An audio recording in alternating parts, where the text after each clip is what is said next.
Alright guys, welcome back to another stream. Let's see if I can get a nice camera angle here. I have this Heatmore plush that I really like. And as much as I like it, it's a little in the way, so I'm going to put him over here for now, so I can put my camera at a better angle. Oh, that's good. It's dark as fuck, though. Let's get a little more light. Okay, that's some nice dramatic lighting. Good, nice, warm colors in the foreground, cool colors in the background. Alright, so, if you've been watching our streams on Twitch, and I mean been watching them for a while, you may remember the quest for my Shiny Turtwig. And, just give me a second here.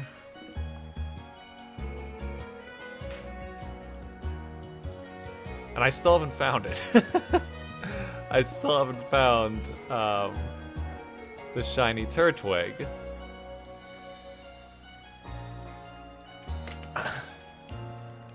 It's been well over a year. When did Brilliant Diamond and Shining Pearl first come out? 2 years ago? Just about, like a year and a couple of months, right? It was like November of 2021, I think. Yeah, I think so. So, yeah, about a year and a half. I said I wasn't going to play through it until I found myself a shiny starter. Let's actually, we could take a look. Let's see.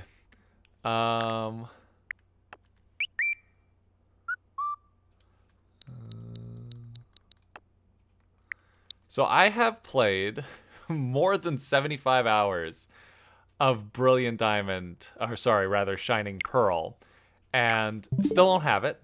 As you can see, I've rounded up to about 1,000 soft resets. It's probably more than that, but I kind of stopped keeping track at a certain point. And I have Arceus open right now, mostly because I like the music, but I also wanted to show you guys that I actually... Oh, not releasing it. That'd be funny. That I have a Shiny Turtwig. I found one in Arceus, but it's not good enough. You know, it's not what I want. What I want is to get the shiny in Shining Pearl as my starter. I've only done that once before in Alpha Sapphire. I soft resetted for a shiny starter, and it was awesome. I got a shiny Mudkip. Actually, I haven't even finished that playthrough yet, but it was just incredibly exciting and very fun for me as a self-proclaimed shiny hunter to have a shiny starter for the entire game. So I want to do that in another game, and I want to do that in Shining Pearl. So as much as I may already have a shiny Turtwig, it's not enough. They are not shiny locked in Shining Pearl. They are, what is it, like 1 in 8,000 thereabout? You know, full odds. Or is it 1 in 4,000 now? I can't remember. They halved the odds at some point. I think it's down to 1 in 4,200 thereabout.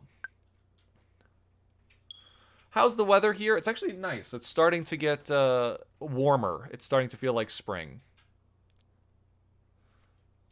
Yeah, in Scarlet and Violet, the starters were shiny locked. And I believe in Sun and Moon and Sword and Shield, the starters are also shiny locked in the beginning of the game. But for whatever reason, and I'm not complaining, Brilliant Diamond and Shining Pearl did not lock their starters.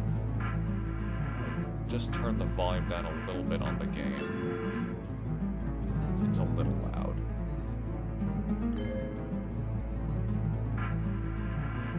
So I actually haven't played through Shining Pearl at all. I played through Pearl, or Diamond actually, back when I was like 10 years old. But I haven't played through the remake yet at all.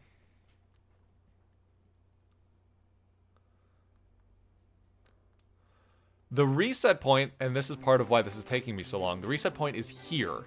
And so you have to watch this whole, like, cutscene, which is part of why this is kind of a frustrating shiny hunt. I don't know why I picked this game to do it. I guess because it's just not shiny locked. Scarlet and Violet shiny locked, Sword and Shield shiny locked, Sun and Moon is shiny locked, so that leaves me with this. And up until just a couple weeks ago, I didn't have a shiny Turtwig at all, so I was like, why not go for a shiny Turtwig? Now I do have a shiny Turtwig, so...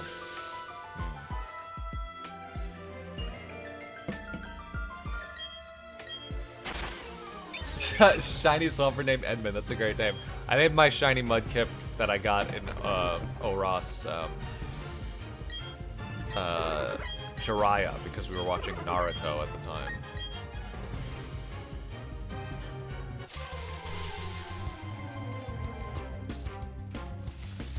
I also named my player character after my dog. Alright, and we're starting off with, oops, wrong game. 1001, still no shiny. Again, 1001, thereabout. It might be a little bit more than 1001. Also, my, counter app doesn't work anymore. The last time I used the stream, I was using a counter app that doesn't work anymore, and I was like, oh, maybe I can find a new one, but then I was like, yeah, I just want a shiny hunt. So I'm literally typing in this counter right now.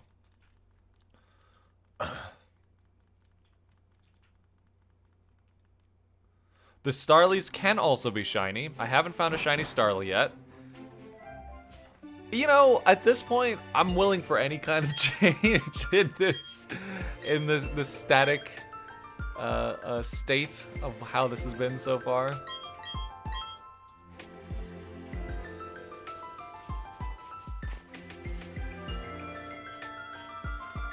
Nope, you can still find shiny Starly, but that's okay. I have actually quite a few shiny Starly and its evolutionary line from Arceus. I think I have a shiny Starly, two shiny Staravias, and a shiny Staraptor. I think I also have a shiny Staraptor in Pokemon Go. So I won't be missing out on much from the uncatchable shiny Starly. It would be exciting, and I don't know. At least I would have something to say, like, yeah, I've been doing this for a year. I found a shiny Starly. No shiny Turtwig yet. Yeah. Between the soft reset point being so far away from the actual battle and the load screen in this game, like, this is probably one of the most time-consuming shiny hunts that I've ever done. It's definitely the longest I've ever stuck with a shiny hunt. Before this, I was trying to get a shiny Lugia full odds in the silver port for the DS. Claire and I were both trying to get the box legendaries shinies in that game. Again, I don't know why we decided that that was the game that we were going to try shiny hunting full odds in. Remember when we were doing the ports for gold and silver on the DS, and you were trying to get a shiny Ho, and I was trying to get a shiny Lugia? Yeah, I got to like a 1,000. Yeah. And those, the odds are even higher in that game. Those are the ones where it's like 1 in 8,000.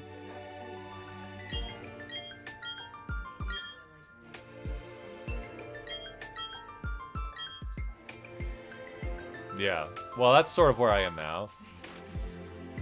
No, not Soul Silver, actually Silver, the port that was released for the 3DS, well, on the Nintendo store. Yeah, I haven't touched that. I think actually, yeah, I think that's where I left off, is in front of the Lugia encounter in Silver.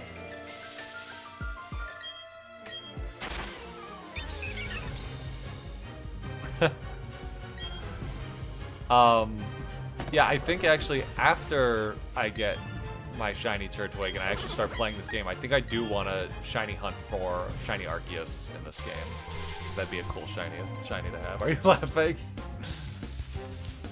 Can you get the shiny charm before you hunt for shiny Arceus in this game, or does that also have to be full odds? I feel like you don't need Arceus for your Pokedex to get the shiny charm, but I don't know. I know like literally nothing about this game because I have played so little of it. I know a lot about this first encounter. Very experienced in that. Oh, Shiny Lugia and Virtual Console. Nice. 2 weeks of hunting. I wish it only took me 2 weeks. Yeah, Claire's like, yeah, I wish it only took me 2 weeks. We were doing that for like a full year, weren't you? I remember starting... Yeah, I remember, yeah. It was like over a course of 3 different apartments we were doing that hunt. Yep.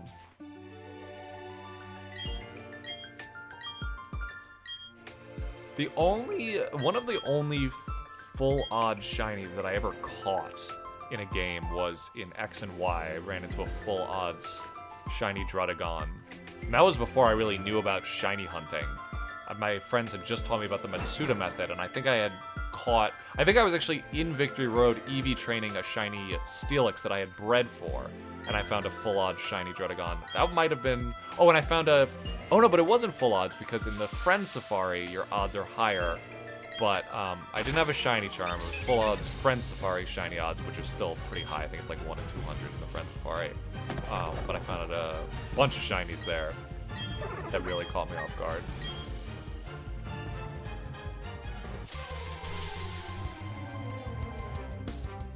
Shiny charm in this game only affects Matsuda? What? What? Why did they do that? What sadism is this? Oh, so this is like the worst game to be shiny hunting in. Well, honestly, that's kind of fine, to be honest, because like some of the newer games have made shiny hunting so easy that I've gotten to the point where I'm like, I need like rarer shiny. Like I need a shiny hunt like this, where it's like actually really hard to find the shiny, because like Scarlet and Violet, I already have a box filled with shinies in Scarlet and Violet. Arceus, I almost have 2 boxes filled with shinies in Arceus. Pokemon Go is pretty easy to find shinies. I just recently found a shiny Meltan in Pokemon Go, which was very exciting because that's like a hard shiny to find.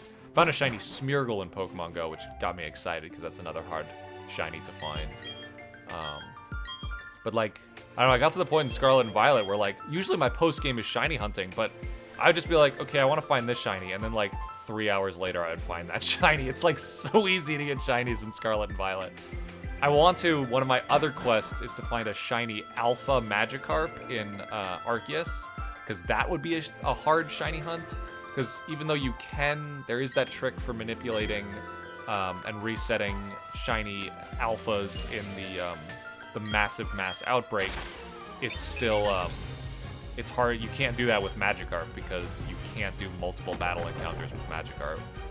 So that would be a fun challenge to get shiny Alpha Magikarp. Nice. Shiny Smeargle and shiny Meltan. Yeah, I'm excited. I can't wait to transfer my shiny Melmetal over. That'll be a fun shiny to add to my collection.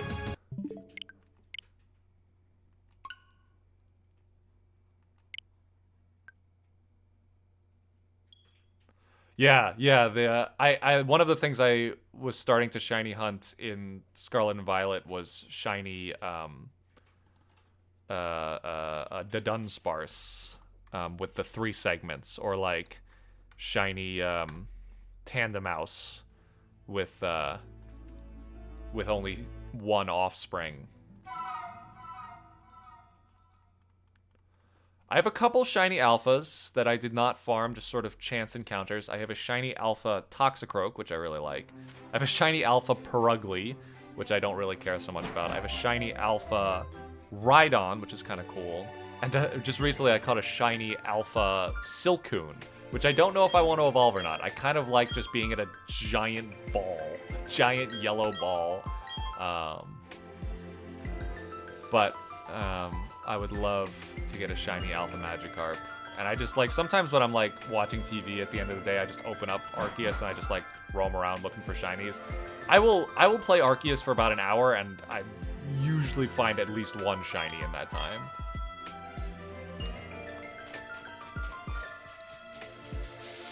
I don't know what I'm gonna name the Shiny Turtwig.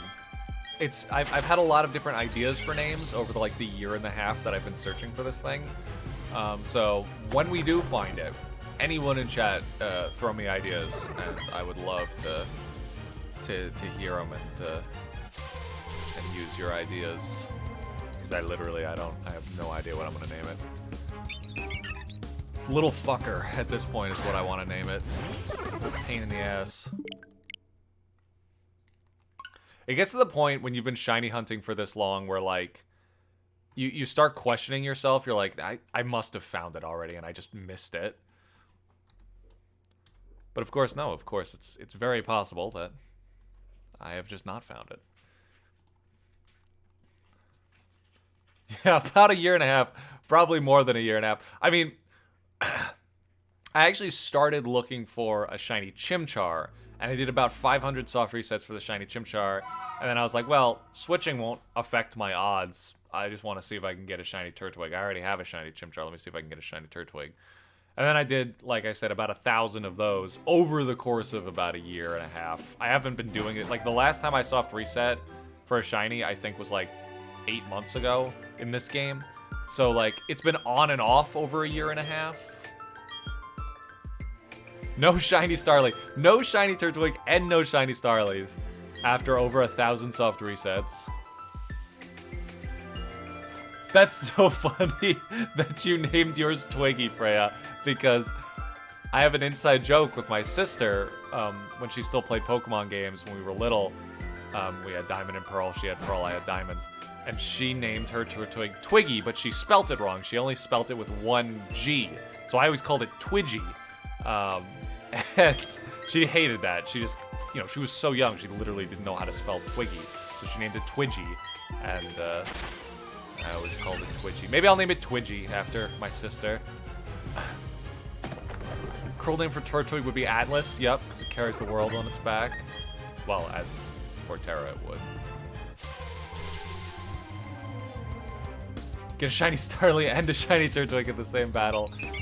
You know what? If that happens, I don't know why. I really hope if that does happen, it happens on stream, because no one will ever believe me. Although now you can just record things straight from your Switch. I could just hold down the screenshot button, which I do pretty often now whenever I find a shiny. Well, I used to. Now finding shinies is such a common occurrence that I really only take screenshots if it's one that's like, whoa.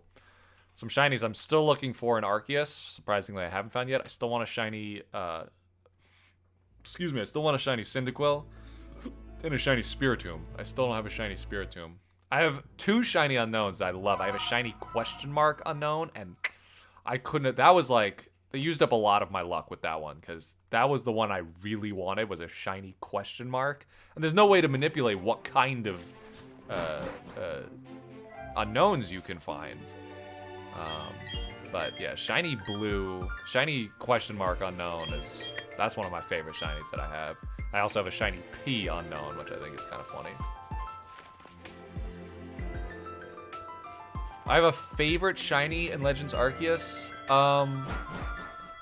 Well, the ones that I use on my team, I have my shiny Octillery that I really like. I have my shiny Decidueye, which is a great shiny. I love Hisui and Decidueye, so much more than regular Decidueye.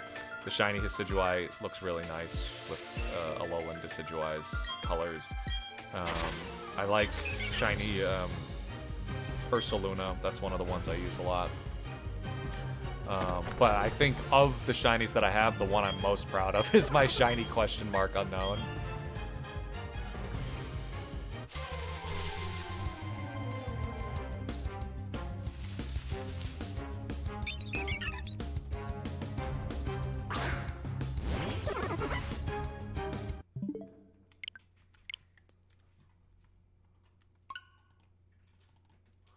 The shiny Octillery I caught back when you were still able to, like, farm the same mass outbreaks before they patched that out. My favorite Pokemon in general is Magikarp. That is my favorite Pokemon. And I have... Oh, I forgot my camera's down here now. I have a couple of... Well, I have quite a few shiny Magikarps, actually. That's why what I really want is a shiny Alpha Magikarp. That's going to be my big hunt.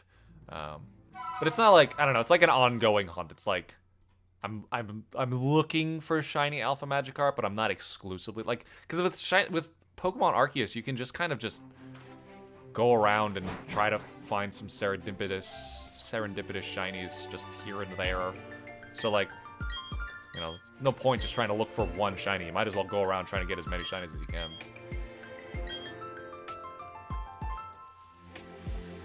I have a shiny Gligar in Arceus. That's a good shiny. I like that one. I love that shiny Magikarp in Arceus, like in Scarlet and Violet, has an actual gold texture to it. It's not just like yellow, it's actually gold. Because shiny Magikarp, that's like my all-time favorite Pokemon. I love Magikarp, but specifically my favorite Pokemon is shiny Magikarp.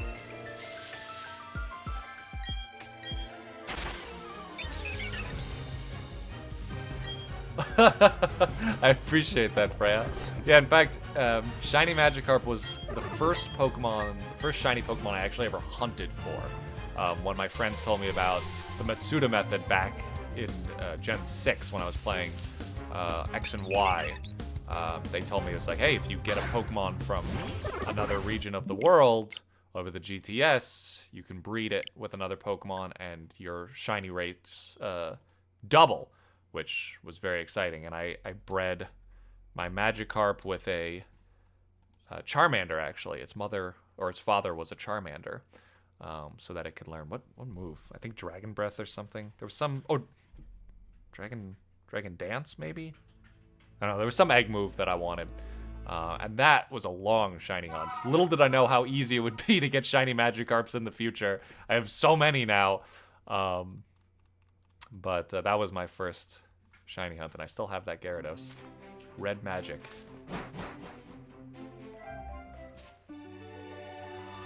Shiny. So Hisui and Sneasel I like. Sneasler I do not like. Sneasler is one of my least favorite Pokemon, and probably the ugliest looking thing to come out of Arceus.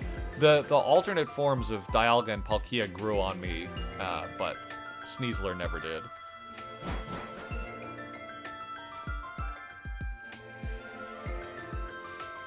Get to watch one of my favorite artists while I play Ultra Sun, Ultra Moon.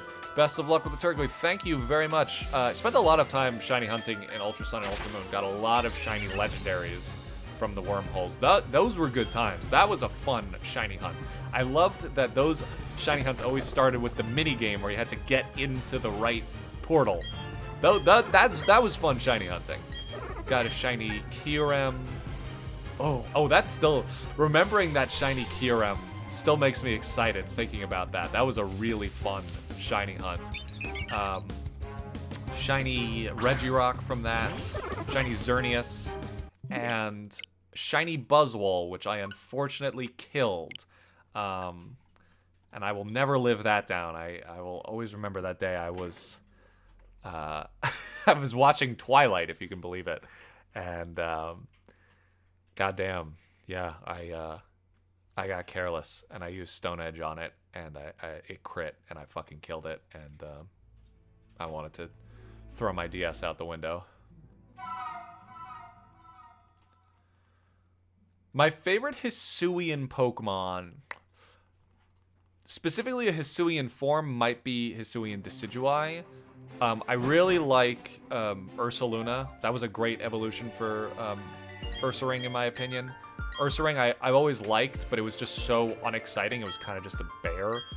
But Ursaluna feels more like there are a couple concepts at play there, which I really like. So Ursaluna might be one of my favorite, but I do really like Hisuian Decidueye. Also like Basculegion a lot. Basculegion is really cool. I have a shiny Basculegion that took me a while to find.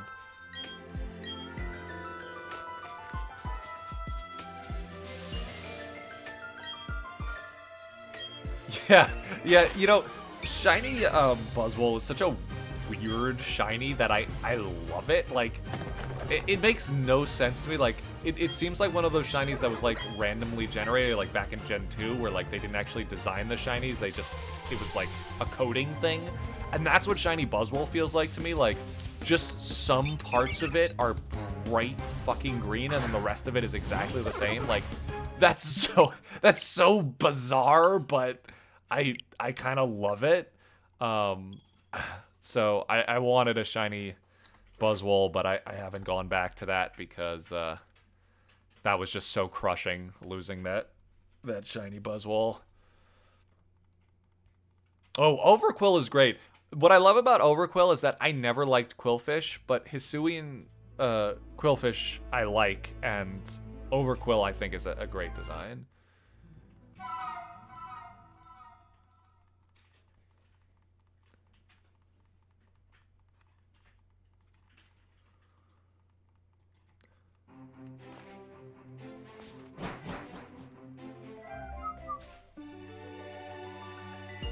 I always thought Shiny Buzzwole was a reference to the Hulk. Yeah, maybe. I don't know. I feel like if they wanted to reference the Hulk, they would make the red parts of its body green. Also, I don't think they do things like that in Pokemon.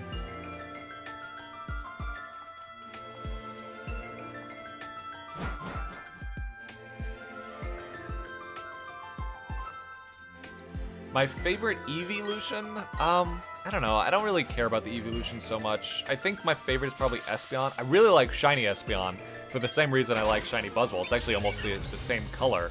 That, like, insane neon green. I love that.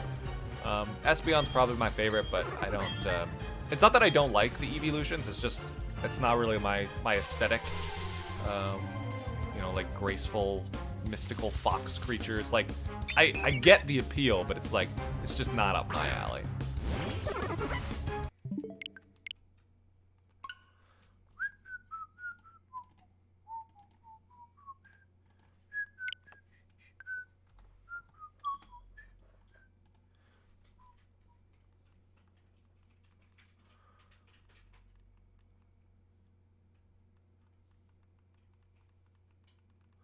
Try to hunt for the shiny partner Pikachu in Ultra Sun, Ultra Moon. No.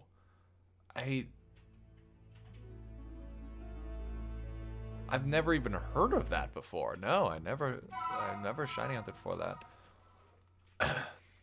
That'd be a fun, weird shiny to have. Yep, I do have to go through the whole cutscene every time. It is quite an arduous process. Oh yeah, because now the time of day is shifting in the game, so now there's like this sort of reddish light over everything, and it makes the Starly look shiny. Trust me, when I like was shiny hunting for like long periods of time in this game, I was starting to lose my mind a little bit, because like Shiny Turtwig also isn't like so different from regular Turtwig that you couldn't miss it if you missed the sparkle animation. So like every once in a while I'd be like looking away, and then I'd look back and I'd be like, wait, hold on, holy shit, wait, and then I'm like, no, it's not.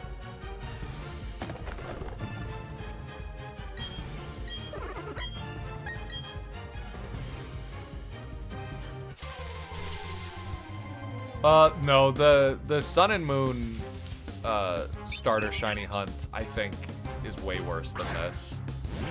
I thought they were locked in Sun and Moon. Maybe it's just Ultra Sun and Ultra Moon that they're locked. But yeah, no, this is still shorter than that. I think that's why they do that. I think that's why they did it in Scarlet and Violet too. So like, even if you didn't know they were shiny locked, you were kind of dissuaded from doing those shiny hunts. Because like the preamble between when you can actually save and when you can interact with the Pokemon is like so long that it's sort of like, because I've heard that before, that the developers of Pokemon don't like soft resetting for shinies because they think it like interferes with the flow of the narrative of the game, and I get that. That's part of the other reason I wanted to shiny hunt for this, is because like in this game I know that not much is different between the original Diamond and Pearl and this game. So like I already know everything that's gonna happen. I've already experienced it before, so I don't feel like I'm missing anything by wasting my time soft resetting in this game.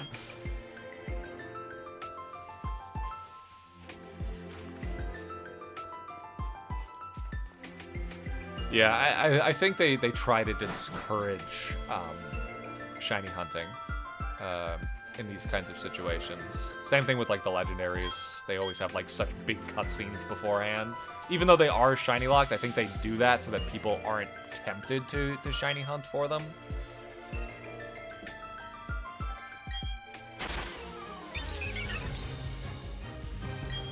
Infernape is the best fire fighting starter, I like Infernape all right. I've always held a grudge against Infernape because way back when I was a kid, when Diamond and Pearl first came out, you know, back before we used the internet to just see spoilers for all of the new Pokemon, people didn't really know what it would evolve into, especially if you were in 4th grade. And I remember my friend telling me that Chimchar was going to evolve into a gorilla, which I thought was awesome. And it made sense to me because Chimchar looked more like, you know, a chimpanzee than like a monkey. So I was like, okay, it's like an ape, not so much a monkey. It would evolve into a gorilla. And then when I picked Chimchar in the beginning of the game, I evolved it. I liked Monferno a lot. I thought Monferno was cool. And then I evolved it into Infernape. And to this day, I still like Infernape, but I was so disappointed that it wasn't a gorilla that I kind of didn't like Infernape for a long time. I like it more now. But I think my favorite fire fighting starter is probably Emboar. I like Emboar a lot.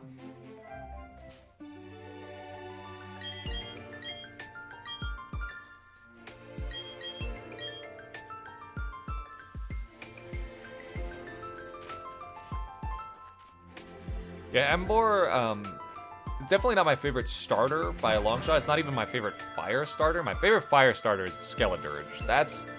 I was not expecting to like... I mean, I was hoping that Fuecoco's final evolution would be a Pokemon I liked, but I did not think it was going to be as good as Skeledirge. Skeledirge, I love. But if I had to pick one of the fire fighting type starter Pokemon, Emboar is probably my favorite.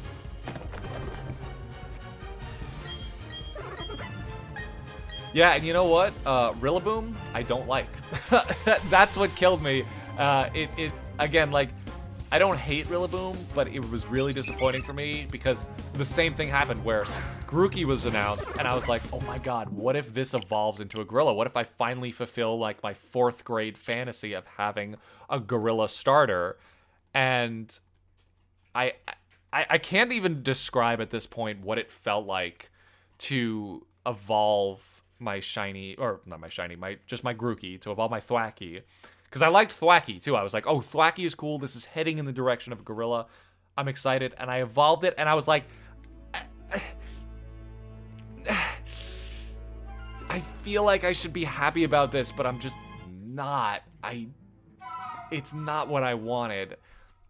It was so underwhelming. I didn't like its hair. I didn't like its big ears. I didn't like its colors. I was expecting the drum thing to be played up in a different way than just it has a set of drums. I like Grookey. I like Thwackey. I don't even hate Rillaboom. It's just, it was not the gorilla that I wanted. I was disappointed, to be honest.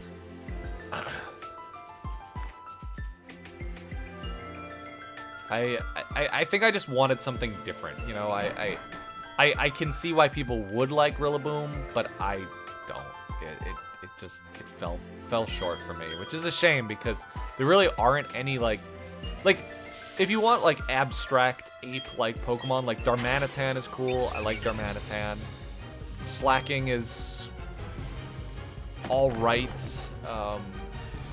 but like, you know, there's not a real good gorilla, in my opinion.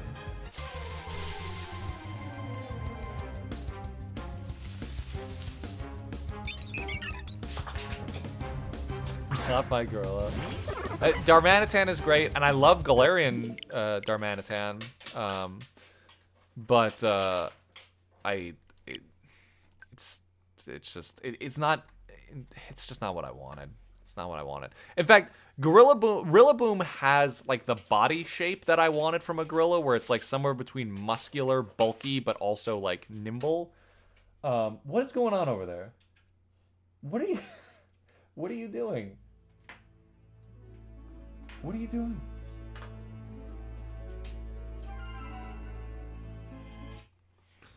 Do you need attention? Samurott, again, Samurott kind of feels like Rillaboom for me, where like there's enough about it where I don't dislike it, but like there's just something missing about Samurott. That said, I do like Samurott. Samurott was actually the starter I picked when I played Black and White the first time because I had this thing with my sister where I always picked the water starter and she always picked the fire starter. Although we didn't do that in Gen 4 because she picked Turtwig and I picked Chimchar. Panko! Panko! Hey! You! Stop that! No. No.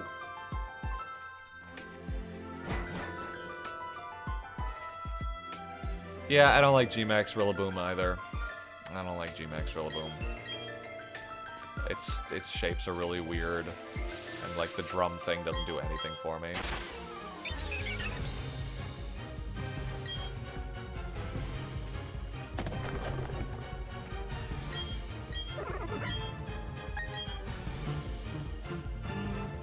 It was good though because you know what? As much as I was disappointed by Rillaboom, I was pleasantly surprised by Skeledirge, so like it all worked out in the end. There was not a starter that I really loved as much as Skeledirge since Swampert. Like I've never really had a starter where I'm like, yes, this is like one of my favorite Pokemon. Like I've had starters where like Incineroar, I liked Incineroar. You know, I like Infernape. I kind of like all of the Gen 4 starters the same. I like Emboar, you know, I like Chestnut, I like Greninja, but I've never loved a starter, you know, like Swampert until Skeledirge.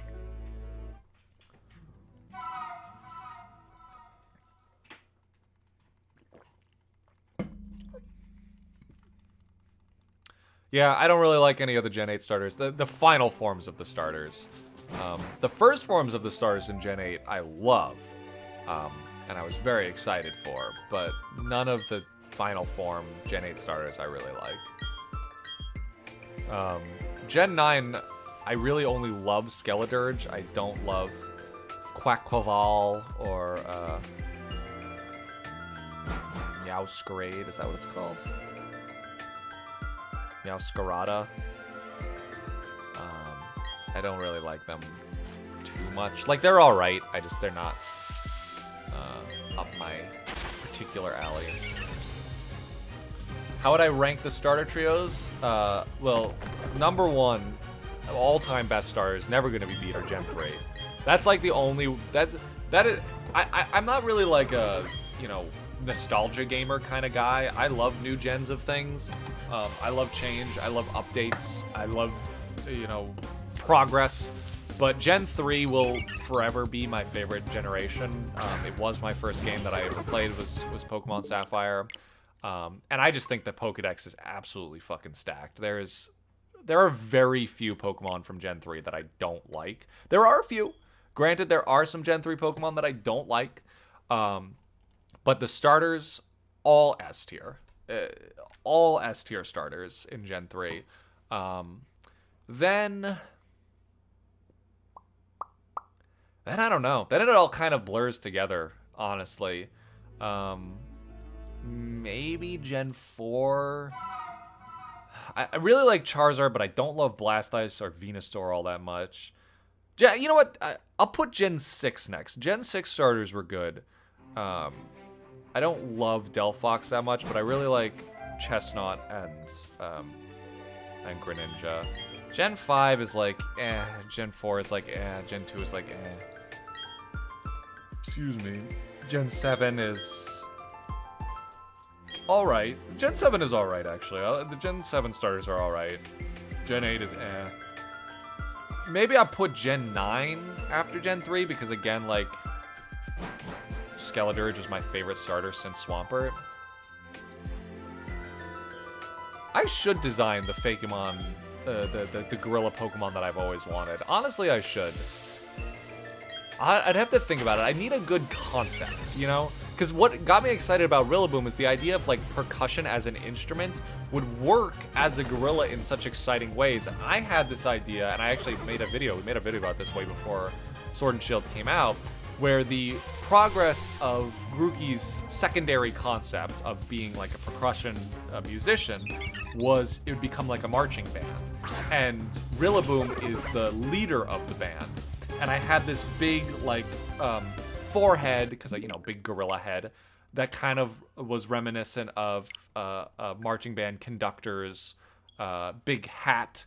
And its chest was shaped like two big drums. So instead, I know that's a funny thing to say, but like, gorillas pound on their chest. So I thought, instead of it holding drums, it would pound on its own chest in like a percussion kind of boom, boom, boom. I really like that. I thought that would be a cool direction to take it. But instead of like merging two different concepts, percussion, musician, which they did stick with, and gorilla into one creature, they were instead just like, how about a gorilla that plays the drums? And like, yeah, on paper that sounds cool, but it's not as cool to me as a gorilla who uses his own body like a drum.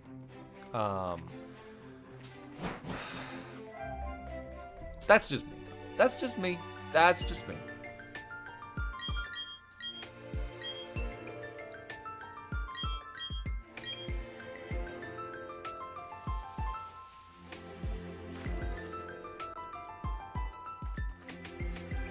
Silverback gorillas and steel pans, so that'd be kind of cool.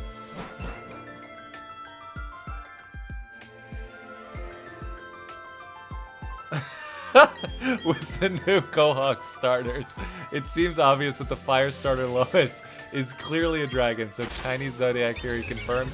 Yeah, you caught me. I mean, what can I say? I'm a sucker for the Chinese zodiac theory.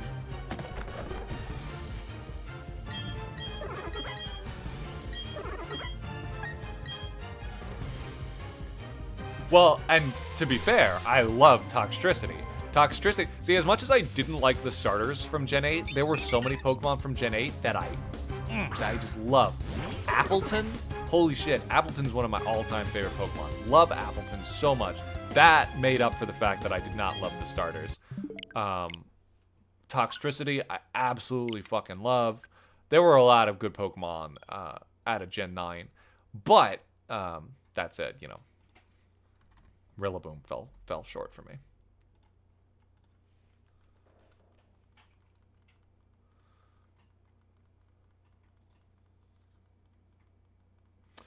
Well, yeah, like if Toxtricity is strumming the things on its chest, then Rillaboom would be pounding its chest, like a gorilla. Gorillas literally pound their chests to make a noise. I thought that would be such an easy leap to make from a monkey that hits a stick on the ground to a gorilla that pounds its own chest. To me, that seemed like an easy leap to make, but I guess instead they were just like, oh, gorilla with drums.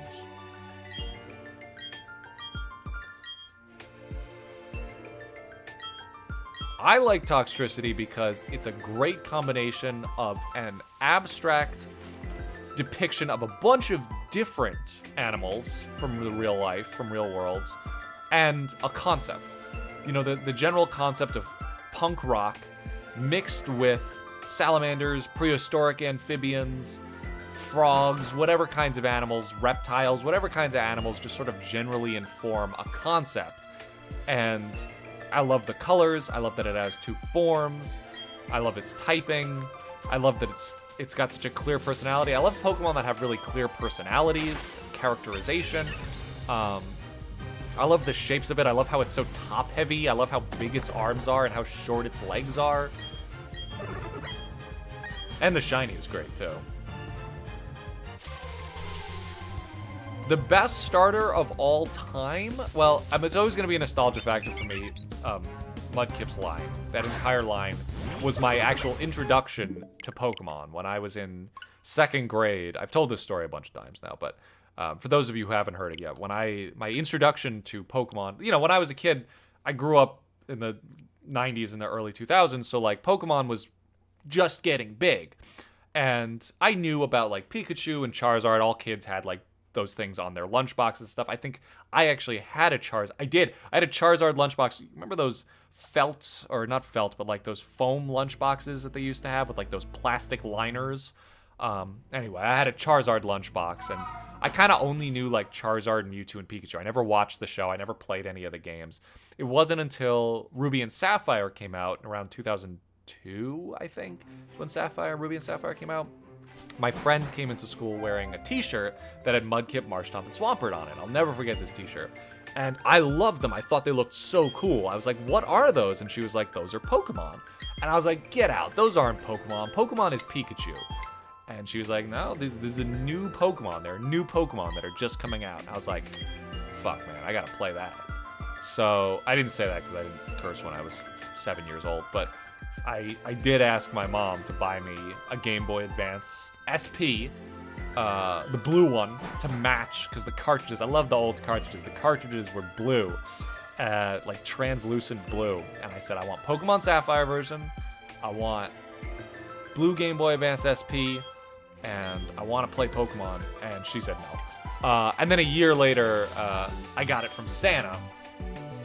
And that was my first Pokemon game. And so to this day, that starter line is still my favorite. You know, it's not recorded anywhere, but I probably have more playtime in Sapphire, Pokemon Sapphire, the original Pokemon Sapphire, than I do in any other Pokemon game. It was like the only video game I had for a really long time as a kid. Why did I do that? You want to play Mario Golf? Surprisingly fun game, if you ask me. It's like the best thing I got out of this client work that I did for this company that was making a trading card game. They gave me, they owned a collectible shop, and they had a copy of Mario Golf, and they just gave it to me for free. That was the best part. Yeah, Santa also got me a frog that year. That was one of my best Christmases that I can remember as a kid. I got a tree frog, which was another thing my mom said she would never get me, and a Game Boy. And actually, Santa messed up. You know, my mom didn't know anything about video games, and she got the Game Boy Advance SP, the blue one, which I was happy about. But she didn't really know what to find for a Pokemon game, so the thing that I got on Christmas morning was actually 3 episodes of the they used to make episodes of the Pokemon anime. They would put them on Game Boy cartridges, and you could watch them on your Game Boy. And so I got that for Christmas, and I was like so excited to get the Game Boy, but so disappointed that that wasn't an actual game. And I like told my mom, I was like, Mom, this isn't the right game. And she was like, oh, we'll get you the right one. And we went out and bought actual Sapphire.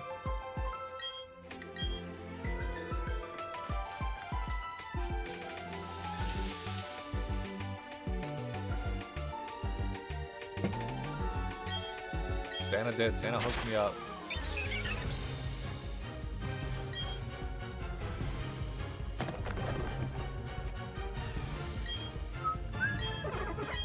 Regional variant of Stack Attacker that's a stack full of pancakes. Ooh, that sounds lovely. That sounds delicious.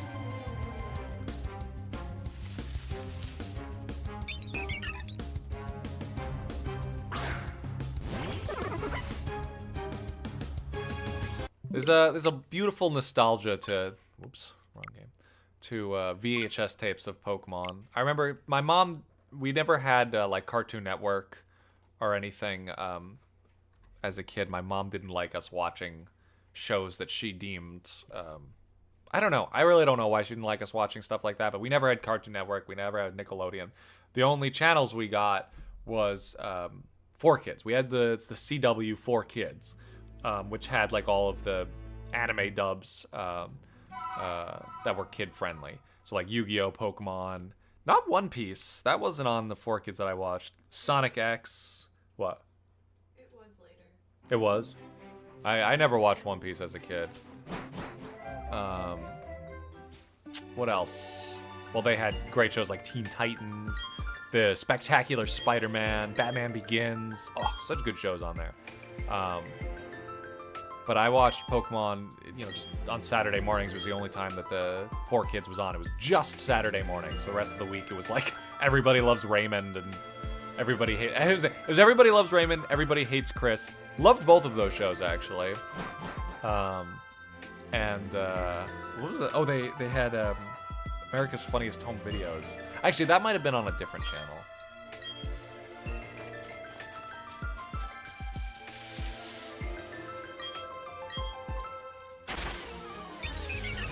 Any lost childhood shows? I mean, like shows that don't exist anymore? I don't know. A lot of the shows I liked as a kid, I've watched as adults. and as an adult and been like, oh, this isn't actually that great. I remember watching Dinosaur King. That was also on 4Kids. But even when I was like 10 years old, I was like, this is just a ripoff of Pokemon, and it's not even that good. And like, I love dinosaurs. I loved Pokemon, but Dinosaur King never really did it for me, except for the theme song. The theme song slapped. I loved Teen Titans as a kid, but I watched it as an adult, and I was like, oh, this isn't that great. But I still have fond memories. Spectacular Spider-Man, that show was one of my favorites. I loved Spider-Man. Well, I still love Spider-Man, but as a kid, I really loved Spider-Man. And the Spectacular Spider-Man, that was one of my favorite shows. Spectacular, spectacular Spider-Man. Spectacular, spectacular Spider-Man. That was great. That was one of the first shows I watched where I actually like followed the plot like every week. I was like, oh shit, like the new, you know, whatever. Like I remember the Venom arc was like huge. Like, what's gonna happen? Like Eddie Brock has the Venom symbiote now. Like, what's gonna happen with Black Cat? She's in love with Peter, or she's in love with Spider-Man, but she doesn't know that he's Peter. Mixmaster. I don't know Mixmaster. Oh, you know what was a terrible show I remember from as a kid? Oh, what the hell was it called? Animagic? Magiforce? Oh, what the hell was it called? It was like another terrible Pokemon ripoff. Oh, what was it called? I think it was something like Magiforce. Magi Nation. It was called Magi Nation. Oh my god, that show was terrible. But I remember that just sort of disappeared. That probably only got like one season. Oh yeah, there was a TMNT show that I watched when I was a kid, Back to the Sewer. I liked that. That also had a banger theme song. But like 90% of why I watched shows as a kid was for the theme song. The TMNT Back to the Sewer was awesome. Back to the sewer, Teenage Mutant Ninja Turtle. That was a good show. Or at least I liked it when I was a kid. I don't know if it was a good show, but I liked it as a kid. And then I think it was Batman Begins was the animated show that I watched on 4Kids. That was a good one.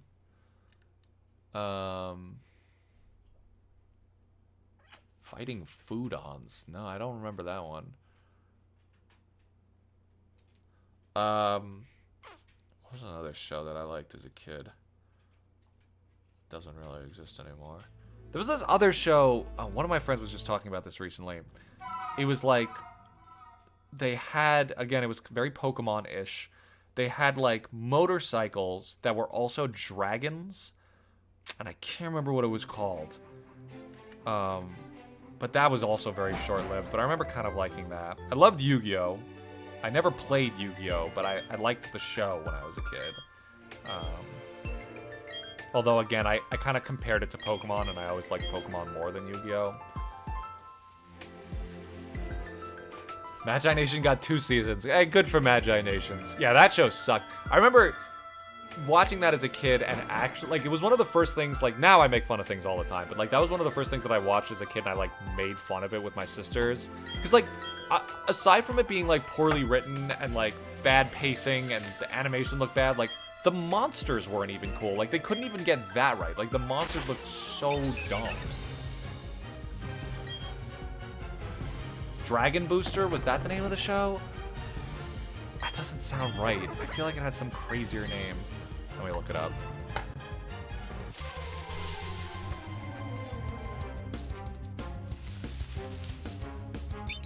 Wait, is this a...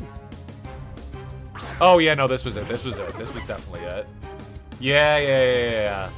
Okay, I remember I had, like, a McDonald's toy for this shit. Yeah. Fucking Dragon Booster. I mean, it's... Oh, my God.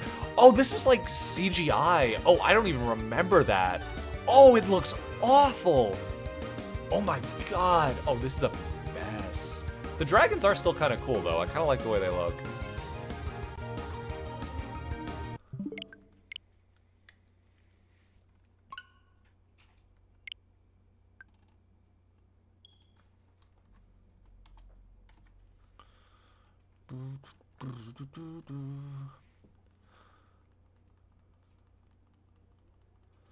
There was another one. Another Pokemon-esque one. I'm trying to remember what the hell it was called. Now this I'm trying to remember if it was actually from my childhood or if it was a children's show that came out more recently that I watched as an adult. It was called, it was literally like, it was like Pokemon, but they loaded, I'm not kidding, they loaded slugs, like gooey little slugs, into guns. And I think that's newer, actually. I think that's like on Netflix or something, and I remember watching that like in college.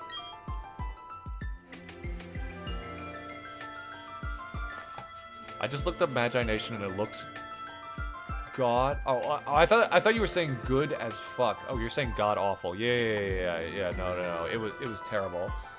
Let me look at Magi Nation again.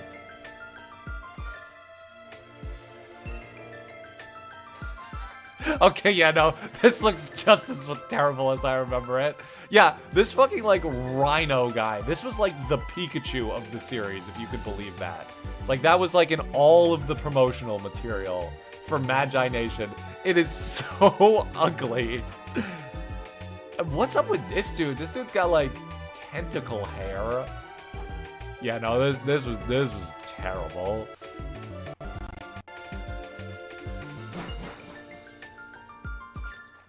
Slugterra, okay, yeah. When did Slugterra? I don't think that was from my childhood. I think that's sort of a newer thing, but I remember watching it. Okay, it came out in 2012. Okay, so I was already like 16 at that point. Remember to drink water. Thank you. I'm gonna drink some water.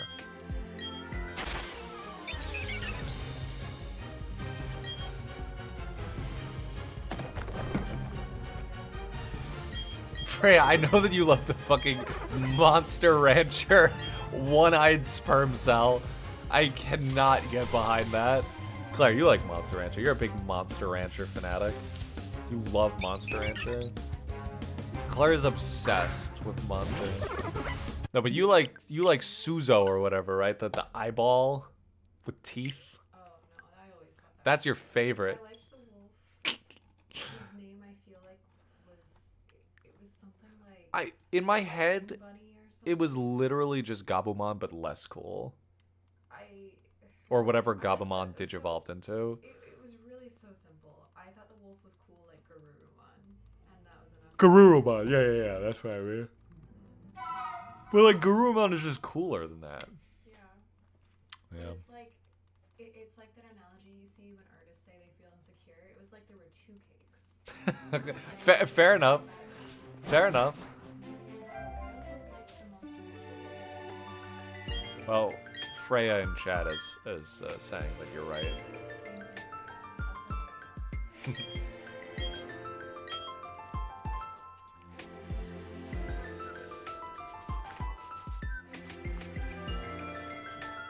I never actually watched Digimon when I was a kid. I don't know, for some reason that was not on 4Kids. I remember watching Sonic X.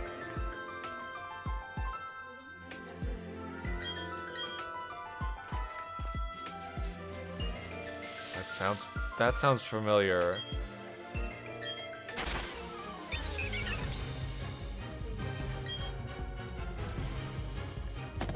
don't know, recess. Recess, school's out. I don't know. When was that show from?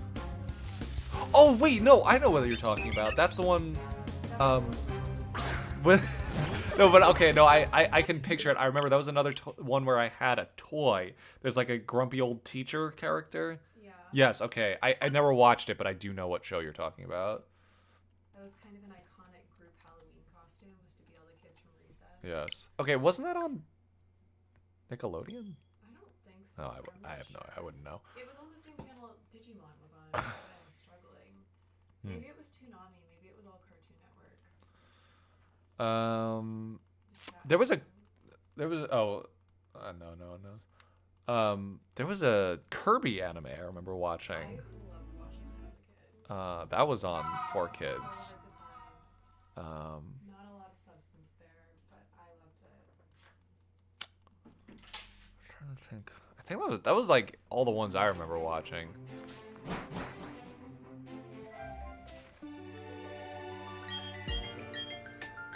Made a grass starter wizard bear and a fire starter gladiator ant so far. That sounds awesome. Wizard bear that sounds really up my alley. I like the sound of that.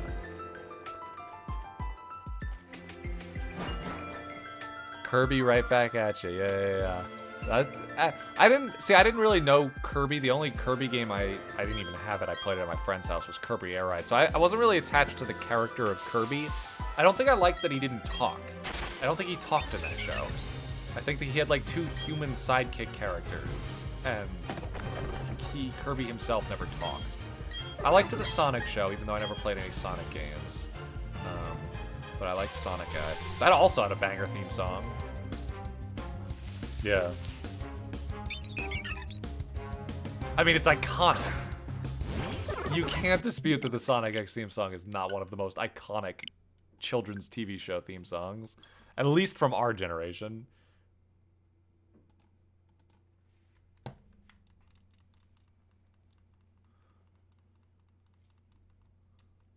Boyo. But I remember King DDD talked, and he had like a, I don't know, he had like this like almost like Louisiana like Southern accent. It was a very interesting choice.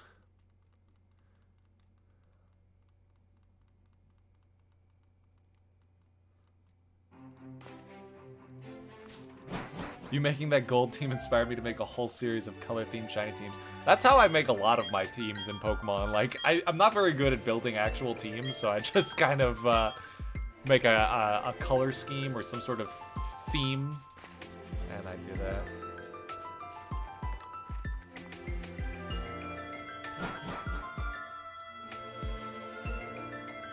Oh, excuse me.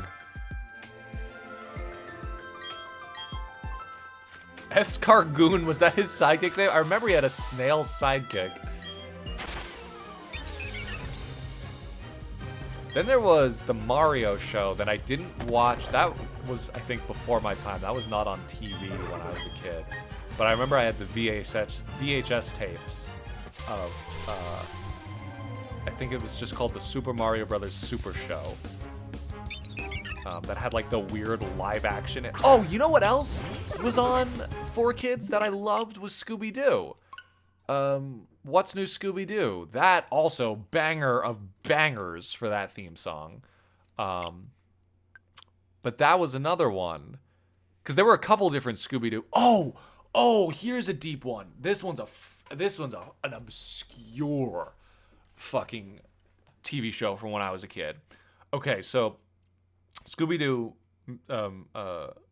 What's New Scooby-Doo? That was awesome.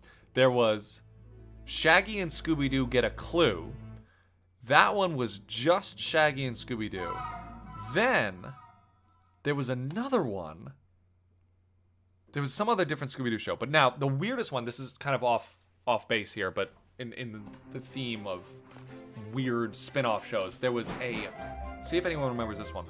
It was called, oh, what the hell was it called?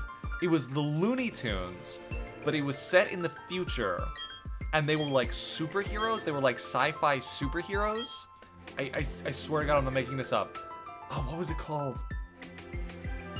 It had such a weird name, too. It didn't even have Looney Tunes in the name. It was like, oh, I can't remember what it was called at all. Someone help me out with this. It was like a Looney Tunes show, but they were, it was like played kind of straight. It wasn't just like slapstick. It was like, you know, the same tone as like any given superhero kids TV show. And they had superpowers. Lunatics. I think that's what it was called. I think that's what it was called. Lunatics Unleashed. Yes.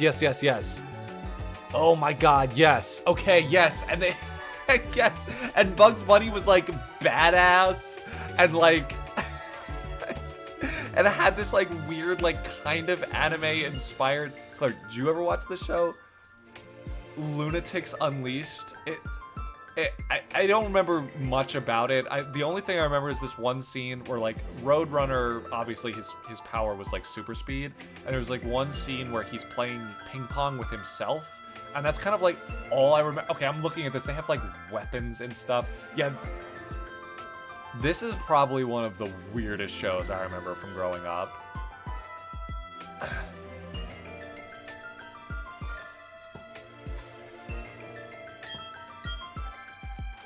Yeah, that was weird. I can't imagine that show stayed around for too long.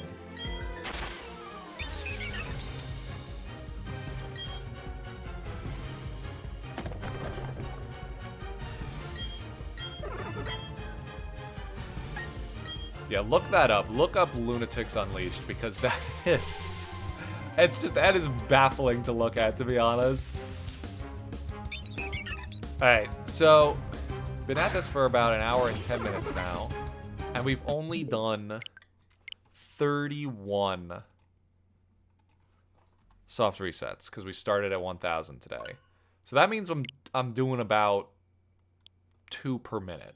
Or, sorry, 1 every... do that backwards. 1 every 2 minutes.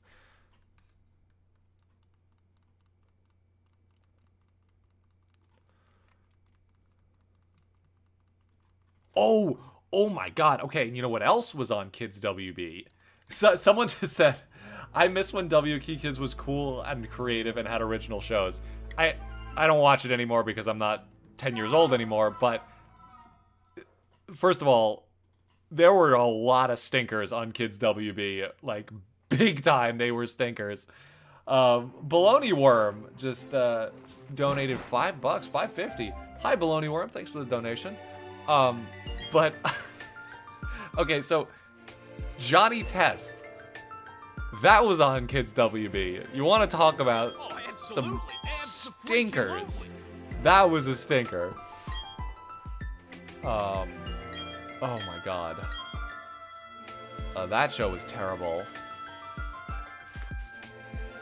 I remember, like, actually, like, you know, when you're a kid, you sit down in front of the TV, your mom only lets you watch TV for so long, you want to watch it as long as possible. When Johnny Test came on, I was literally like, I would rather watch nothing than watch this.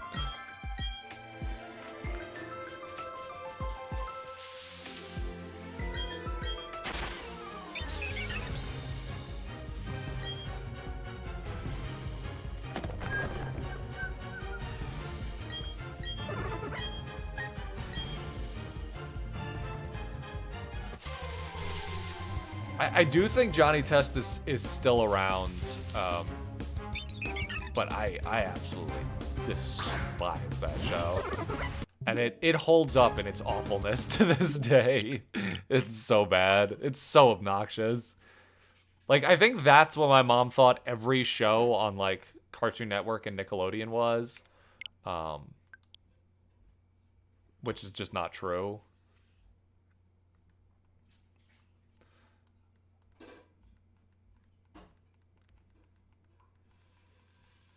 The mystery machine was sort of sentient, and Shaggy and Scooby-Doo get a clue. Yes, the mystery machine was like their home base. It was like the Batmobile. It could do everything. It was kind of like the replacement for Velma. How delayed is this stream? I was talking about Shaggy and Scooby-Doo get a clue like 20 minutes ago. Is there a really big delay on this stream? But yeah, going back to Shaggy and Scooby-Doo get a clue. I kind of want to look that one up now.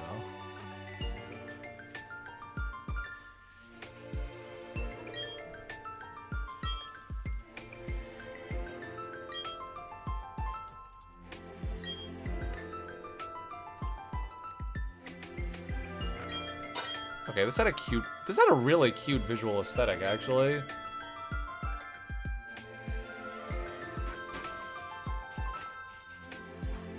Oh, yes! And we had a robot butler.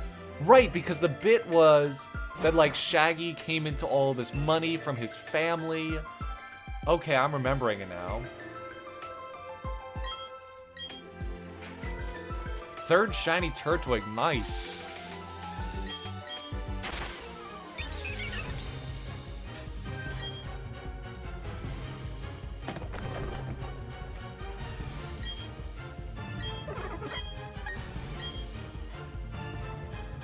Oh, 30-second delay. Well, that's to be expected. Oh, yes. Scooby-Doo Mystery Incorporated I watched as an adult, and that show is really good. Like, just standalone. And, like, that's one of those shows that's, like, kid-friendly, but, like, you know, written by adults for adults, in my opinion. I think it's fantastic.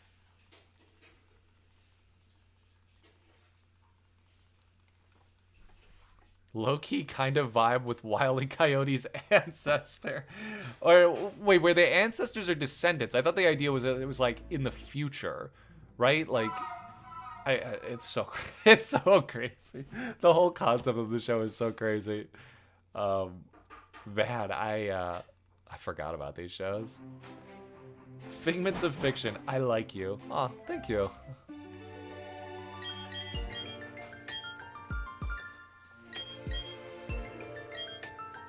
Thank you for the luck in the shiny hunt. I'm probably going to wrap up the stream pretty soon, actually, because we've been going for over an hour now, and my work day is done.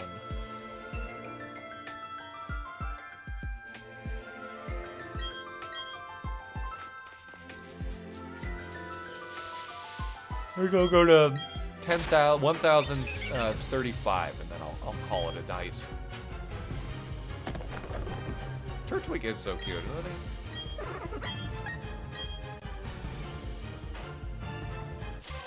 Yeah, I didn't used to like Torterra all that much, but it's grown on me.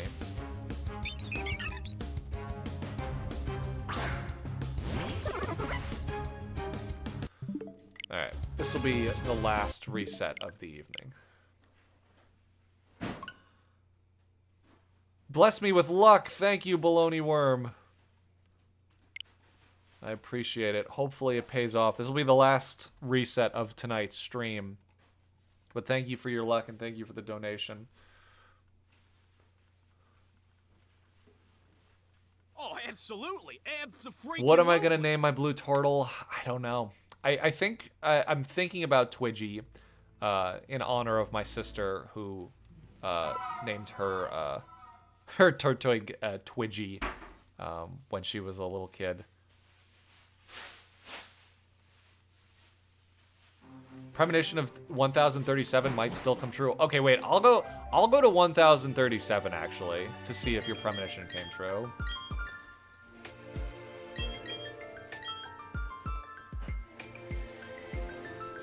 Oh, you know what I did the other day? Speaking of impulse buying, I impulse bought this Lechonk shirt.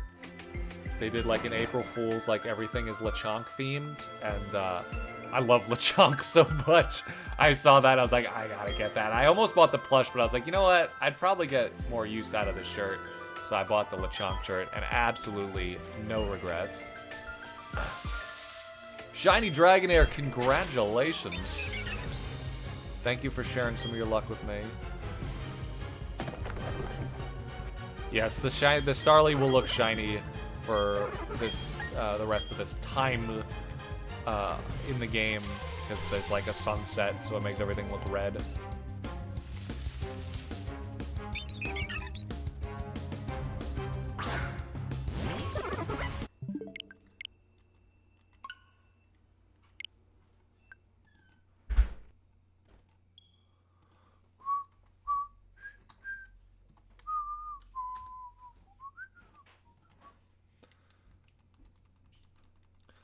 Making my own Pokemon region is called the Kaora region. Really proud so far. I made a grass psychic type bird bat for my starter and a fire fairy type axolotl, and that's it. Cool. Very cool. You're guessing 2,048 encounters? Oh, God. I hope not. It took me a year and a half to get to 1,000 encounters. By the time I get this shiny, I'm going to have a kid. Am I looking forward to the DLC for Scarlet and Violet? Yeah, I am. I'm very excited. You know, I really liked Scarlet and Violet. I thought they were great games. It really sucks that there are so many graphics issues with these games, because the story was great, the Pokemon were great, the pacing was great, it was a good challenge.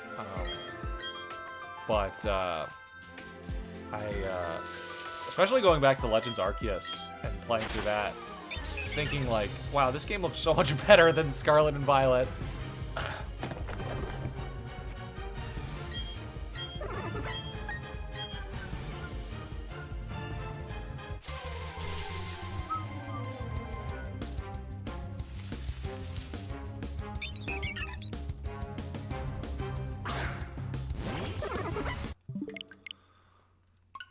All right, 136, 1036. Next one, we'll see if the premonition came true.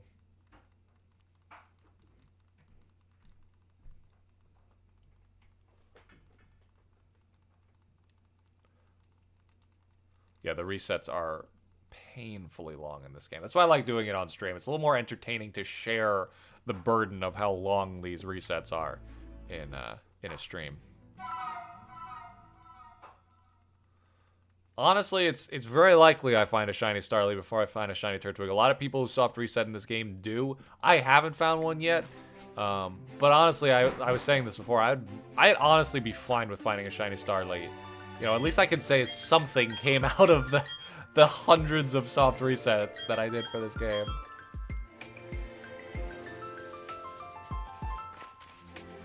Yes, I heard about that too, with Scarlet and Violet and the ocean being rendered all the time.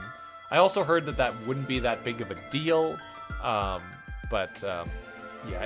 the bottom line is that they just didn't have enough time to fix graphic problems, and they shipped it out earlier than they should have, which is a shame, because I really thought that the fact that this game was outsourced to another developer meant that they could spend more time with Scarlet and Violet.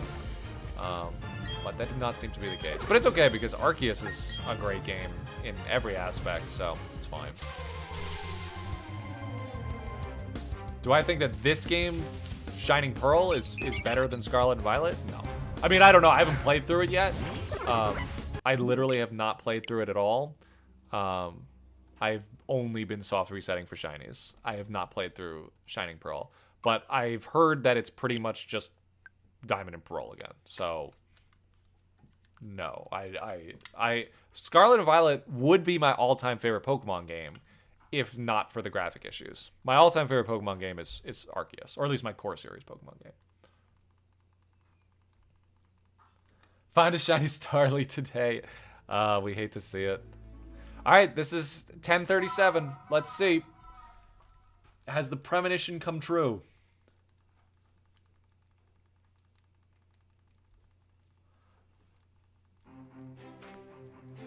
The shiny odds in this game without the shiny charm are 4,026, I believe. 1 in 4,026.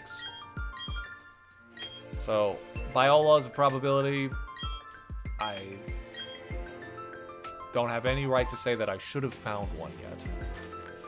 Well, it's 4,096. Oh, I thought it was 4,026. Even lower odds.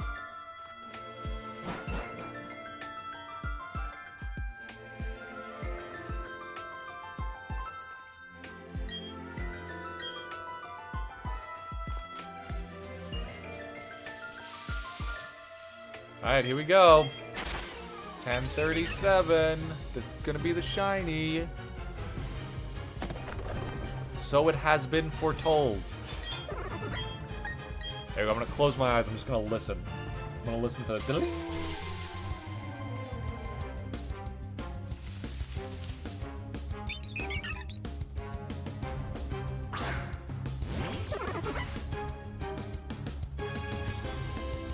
No delay. Oh, well, that's a female. 1 in 10.